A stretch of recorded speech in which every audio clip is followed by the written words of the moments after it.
सरकारले ल्यायो रु 17 खर्ब 93 अर्ब 83 करोडको बजेट। चालुतर्फ रु 7 खर्ब 53 अर्ब 40 करोड अर्थात् 42%। पुँजीगत तर्फ 3 खर्ब 80 अर्ब 38 करोड अर्थात् 21.2%। वित्तीय व्यवस्थातर्फ रु 2 खर्ब 30 अर्ब 22 करोड अर्थात् 12.8%। प्रदेश तथा स्थानीय तहमा वित्तीय हस्तान्तरणतर्फ रु 4 खर्ब 29 अर्ब 83 करोड अर्थात् 24%। बजेटको पहिलो प्राथमिकतामा कृषि क्षेत्र, कृषि उत्पादनको वर्ष मनाइने। 11 खर्ब 52 अर्ब 42 करोड राजस्व संकलन हुने अनुमान। मल खरिदमा अनुदानका लागि 15 अर्ब बजेट। सरकारी र सार्वजनिक क्षेत्रमा स्वदेशी उत्पादन प्रयोग नीति लागू गरिने। मल खरिदमा अनुदानका लागि 15 अर्ब बजेट। कृषि कर्जाको लागि 5 खर्बको लघुवित्त कोष स्थापना गर्ने सरकारको घोषणा। देशभर 100 खाद्य गोदाम बनाउन 45 करोड रुपैयाँ विनियोजन। किसान पेन्सन योजना सुरुवात गर्न किसान हित कोषको स्थापना गर्ने। प्रदेश र स्थानीय तहले पाउने बजेट बढाइयो। प्रदेशलाई 61 अर्ब 43 करोड र स्थानीय तहलाई 1 खर्ब 23 करोड वित्तीय हस्तान्तरण गरिने। प्रधानमन्त्री कृषि आधुनिकीकरणका लागि 5 अर्ब 90 करोड विनियोजन। चालू आर्थिक वर्षमा 88% मात्रै बजेट खर्च हुन्छ, अर्थमन्त्री शर्मा। धान, गहुँ, मकै, तरकारी र फलफूलको आयात 30% कम गर्ने। भूमिहीन र दलितलाई 3 वर्षभित्र आवास दिलाइने। 2079 लाई कृषि जैविक विविधता वर्षका रूपमा मनाउने। अल्लो, सुपारीको पात र अल्लोको कपडा उत्पादन गर्नेलाई प्रोत्साहन। सरकारी र सार्वजनिक क्षेत्रमा स्वदेशी उत्पादन प्रयोग नीति लागू गरिने। सुदूरपश्चिमको कैलाली र कर्णालीको सुर्खेतमा जडीबुटी प्रशोधन केन्द्र सञ्चालनमा ल्याइने। 10 करोड भन्दा बढी विद्युत खपत गर्नेलाई 15% सम्म महसुल। 10 करोड भन्दा बढी विद्युत खपत गर्नेलाई 15% सम्म महसुल छुट। आगामी 3 वर्षभित्र भूमिहीन दलितहरूलाई आवास उपलब्ध गराउने। प्रत्येक वर्ष 8 लाख नेपालीलाई गरिबीबाट माथि उकास्ने सरकारको लक्ष्य। कृषि उत्पादन कार्यक्रम लागू गर्न 10 अर्ब विनियोजन। सूचना प्रविधिमा आधारित सेवा तथा व्यवसाय निर्यात प्रवर्धन गरिने। जडीबुटी प्रशोधन केन्द्र स्थापना गरिने। आर्थिक वृद्धिको इन्जिनको रूपमा निजी क्षेत्रलाई विकास गरिने। विदेशी लगानीको न्यूनतम सीमा पुनरावलोकन। पर्यटन क्षेत्रका लागि 9 अर्ब 38 करोड विनियोजन। कोभिडबाट प्रभावित व्यवसायलाई इजाजत र नवीकरण दस्तुर छुट। आधिकारिक व्यक्ति वा संस्थाबाट मात्रै घर जग्गा कारोबार। उद्योग स्थापना गर्न 50 वर्षसम्म जग्गा लीजमा दिइने।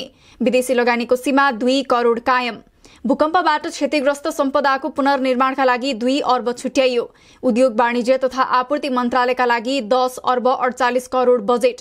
औद्योगिक पूर्वाधारतर्फ 3 अर्ब 79 करोड। सगरमाथा क्षेत्रसम्म जाने बाटो सुधार गरिने। प्रधानमन्त्री रोजगार कार्यक्रमको लागि 7 अर्ब 5 करोड 2 लाखलाई रोजगारी दिने। उद्योग सञ्चालनको लागि 50 वर्षसम्म जग्गा लीजमा लिन सकिने।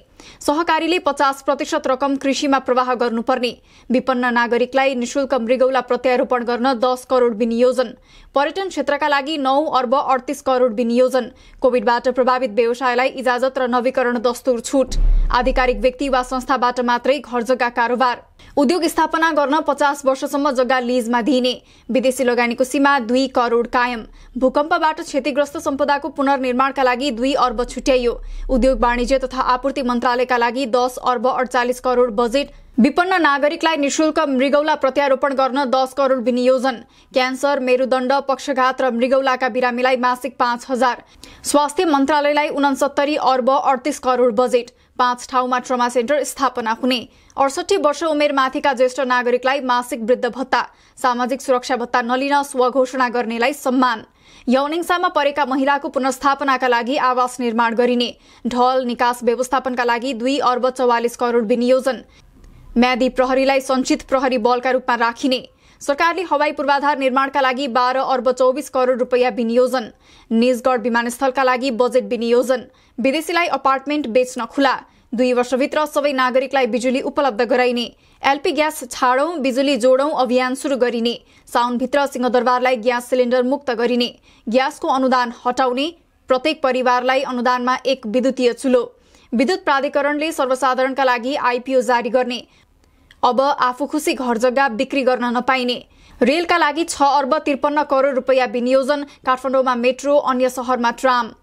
आवेदन दिएको 1 महिनामा लाइसेन्स दिइने। भौतिक मन्त्रालयलाई 1 खर्ब 61 अर्ब विनियोजन।